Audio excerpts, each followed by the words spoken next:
Luísa vai ficar aqui com a gente porque ela não deixou eu gravar antes. Ela já chorou. Ah, sobre prova, eu não falei, né, no vídeo do primeiro semestre. Já que a UFGD, ela tem um modelo de ensino tradicional, foram provas mesmo, não é PBL, então a gente tem a aula teórica, o professor vai lá e fica dando a aula, depois a gente tem a avaliação, que são as provas. Vou gravar bem rápido como que foi meu segundo semestre, porque a Luísa não deixa. Então, o que eu fiz no segundo semestre? 3 matérias: anatomia cirúrgica, saúde da comunidade e histologia 2. Bioquímica eu já tinha aproveitado da nutrição e genética eu já tinha feito no primeiro semestre, que eu tinha puxado com os veteranos. Bom, anatomia cirúrgica foi uma matéria bem legal, a gente fez com médicos, era o pai e a filha, os 2 cirurgiões. A gente estudou a parte abdominal e ela foi dividida em anatomia da parte abdominal e neuroanatomia. Neuroanatomia a gente teve com outra médica, psiquiatra e neurologista. E o que eu mais gostei em anatomia cirúrgica foi que a gente, médicos, né, então ela contava, né, experiência de cirurgia, caso clínico que ela atendia, então foi bem legal. A gente teve 3 provas teóricas objetivas, que testava se a gente sabia, né, o nome do órgão, a função, inervação, irrigação, drenagem. E depois a gente teve no final da matéria uma prova prática que foi na sala de aula mesmo, não foi no laboratório. Inclusive a gente teve umas 2 ou 3 aulas práticas no laboratório com o cadáver. Então a nossa prova foi projetada e a gente tinha que falar qual a sua função.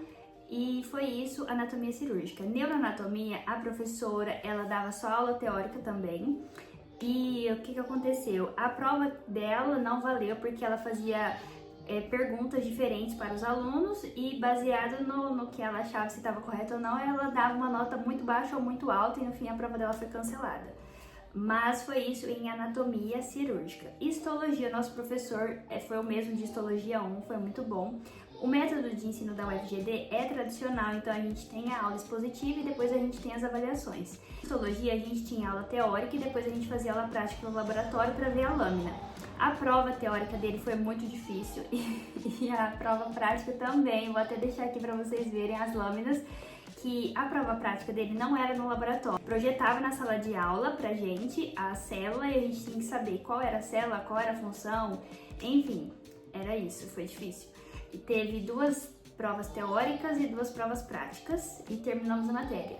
Em saúde da comunidade, foi uma matéria que ensinava pra gente sobre o SUS, seus órgãos, suas funções. E a gente visitou aqui um órgão do SUS, teve grupo que visitou o SAMU, meu grupo visitou o Sereste, teve grupo que visitou o Centro de Zoonose, então foi bem legal, porque a gente visitava e depois a gente ia para a sala de aula apresentar sobre aquele local, para todo mundo conhecer, né, os órgãos do SUS. E a avaliação foi bem difícil, a primeira prova dela foi objetiva, bem difícil. Aí a gente teve que fazer esse trabalho de apresentar sobre a nossa visita e depois a gente teve que criar um banner e um resumo expandido sobre algum dado do DataSUS. Foi bem legal, o nosso grupo escreveu sobre diabetes. Eu vou deixar aqui para vocês o banner e agora a gente já tem um trabalhinho. Se a gente quiser publicar ou então apresentar em algum evento científico, a gente já fez. Foram essas, né, o método de avaliação de saúde da comunidade. E assim terminou meu segundo semestre. Lembrando que eu estava gestante de 5 meses, então eu cheguei no primeiro dia animada para contar para todo mundo ver minha barriga, que já estava grandinha, porque ninguém sabia que eu estava grávida. E durante todo esse semestre eu estava grávida. Foi de fevereiro até julho do nosso semestre. E quando eu terminei o semestre, na primeira semana, eu não precisei fazer sub nem exame, então eu já estava de férias ali na primeira semana. Dia 5 de julho eu já estava de férias. A Luísa nasceu dia 21, então foi bem tranquilo a gestação durante esse período. Eu participei de um evento que foi um simpósio de medicina baseada em evidência. Eu não entrei mais em liga, não entrei em projeto de extensão, inclusive na liga de anestesia eu não ia nas aulas porque era à noite e eu cuidava do Henrique. E não fui no projeto Educando, porque como eu estava gestante, tinha vezes que eu tinha que ir fazer o pré-natal e tinha dias que o Henrique estava doente, porque quando você coloca uma criança na escola, ele pega gripe. Então, assim, foi isso. E foi isso, gente. Acho que eu não esqueci de nada. Eu contei bem rápido porque a Luísa tá chorando e eu vou lá pegar ela. Beijo, tchau. Qualquer dúvida, deixa aqui nos comentários.